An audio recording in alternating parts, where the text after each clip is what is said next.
This is my first time reacting to Miyavi, who I heard is like an amazing slap guitar. I'm assuming he's also great at other forms of guitar, because if you're good at slap, you're probably also very good at other things. I believe he's a Japanese guitar player. Never heard him. First time checking him out. Miyavi, Under the Same Sky. Yeah, let's do it. Let's get this whole boat going. Let's get this boat rolling.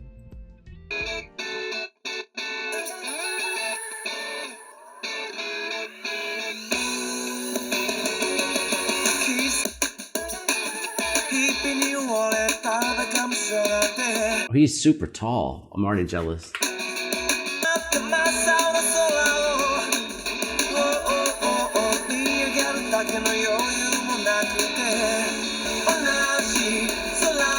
I was gonna say it sounds like he's either doing like a really clean Strat or Telecaster, but it looks like he's leaning towards Telecaster. I probably would have guessed Strat, but yeah, it's got that bright, punchy sound to it.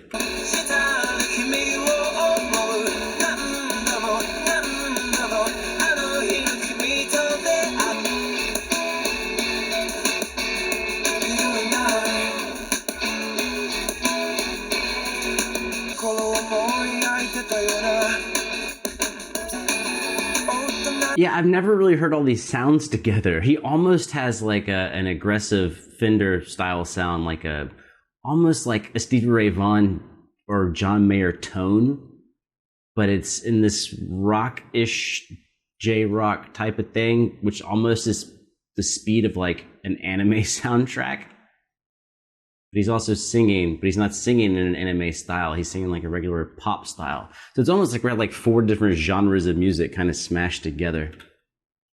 I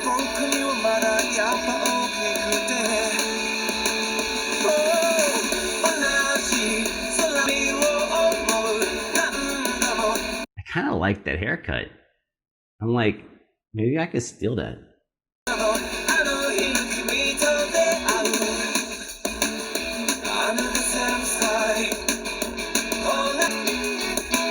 One thing I can hear is that he is hitting the fuck out of those strings, and I love that. I'm a big fan in general of hitting your strings with meaning. Like, I don't mean that metaphysically, but I mean play the string like you want to play it. Like play it like you want to, like play the damn thing. Like people are, yeah, whatever. I'm not gonna do it.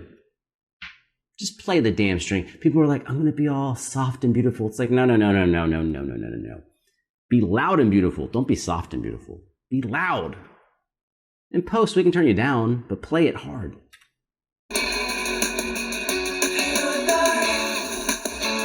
Oh, I should elaborate on that. It's because most of the time, okay, so when you're playing guitar, a lot of times what you think you're doing, like what you think is happening in your head is not what is actually happening out in the world. Like what the person hears is not the same as what you believe is happening when you play. So a lot of times when people play soft and delicate, what people hear is mushy and unclear. I don't know. I'm trying to like on a classical. So if I'm like, I'm going to play soft, and I'm like, people are like, I can't hear that. So you turn it up, but you're like, I'm playing soft and clear. I'm just playing 3 notes, da da da da da, right? But like, you can still have focus even playing quiet.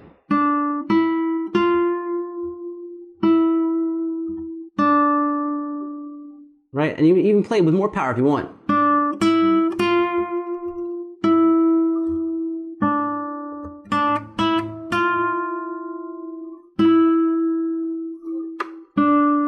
When people back off. Hold on, more like. But the quality is just not there because you're focused too hard on playing soft instead of. How about this? Don't play soft. Play if you're gonna try to pull back. Do the musical equivalent of whispering with diction. So if I was gonna talk to you softly, it's very important that I hit my consonants. Otherwise, you wouldn't know what I'm saying. So like music's the same way. Like if you're going to pull back, hit it, you still have to hit it even though you're pulling back. Anyways, that's a very long way around of saying this dude hits the guitar with a lot of force, which I guess that's my explanation of why I appreciate that.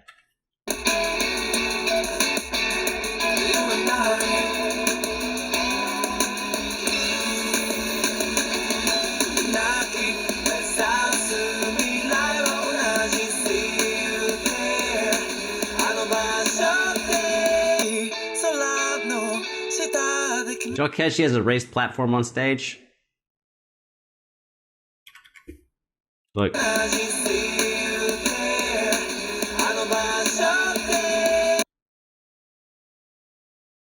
mean, the crowd's still there, so they've not put everything up. But it looks like there's a raised middle platform. Like I don't know if I've seen that in rock music for the person out front. I've seen it in classical music, like if you have not principal, but if you have a guest artist or soloist, a lot of times they might have like a raised platform. I wonder if that's the same thing.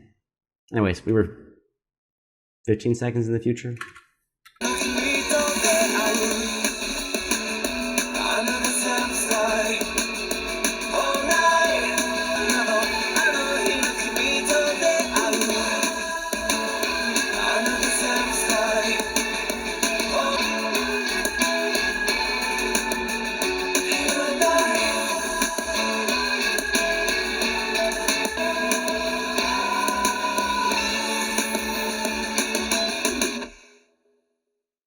Yeah, all right, man, there's actually like a couple of things to address.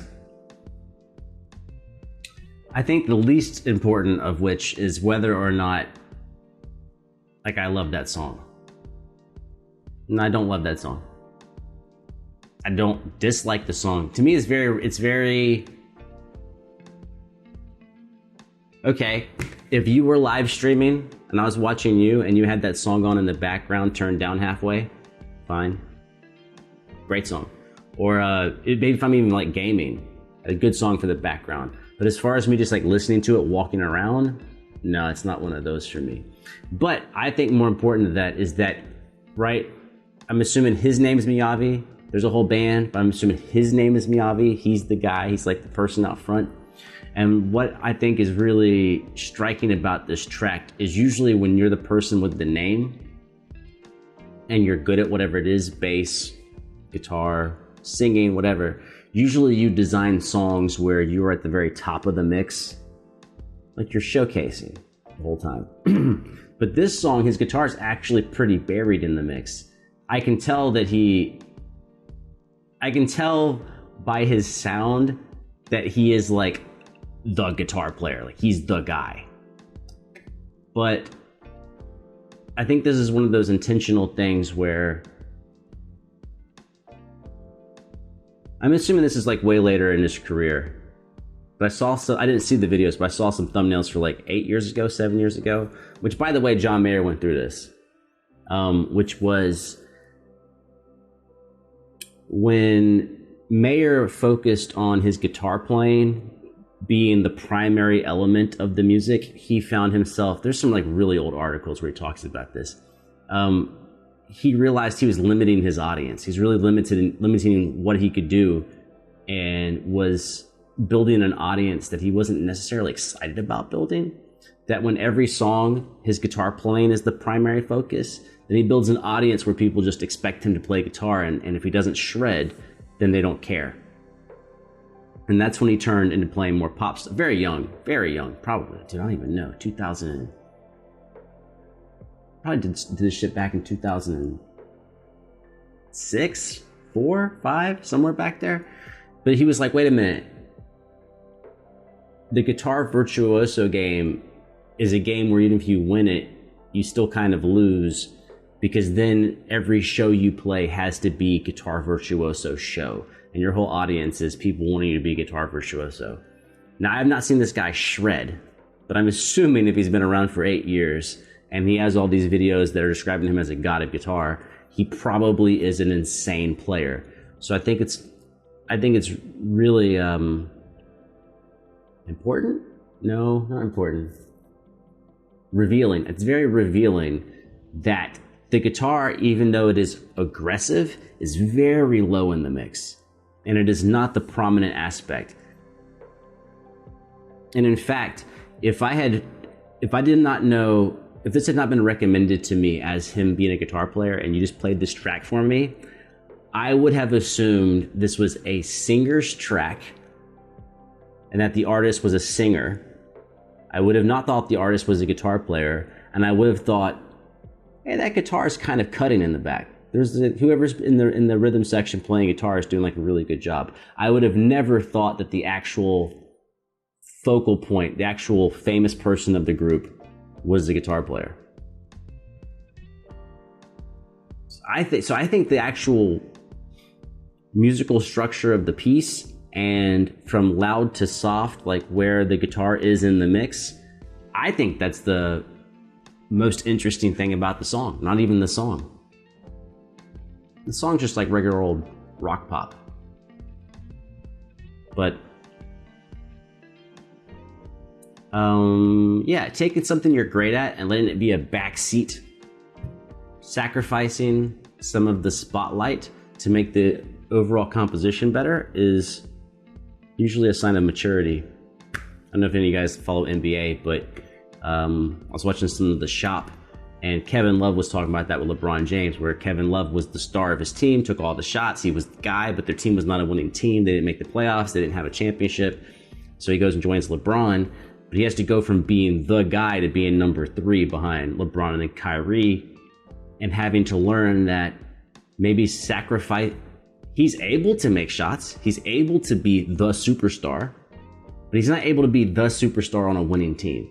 And so he had to sacrifice the spotlight on himself in order to be part of something that was championship caliber. And I kind of think this is the musical equivalent of that. Going, well, you could have more shine. You could, like, there's no guitar solo in there. I don't even think there's a guitar riff in there. So you could have a guitar riff or a guitar solo where everyone goes, oh my God, you're the fucking baddest dude ever. But that might sacrifice the reach of the song. So you sacrifice a little humility, you sacrifice people pointing out that you're awesome to hopefully make a song that reaches a bigger audience and more people can have a good time listening to it. Anyway, so that's the first reaction of tonight. Or whenever you're seeing it, I don't know, but it's tonight for me. That's the first reaction. It is what it is. Miyavi, Under the Same Sky.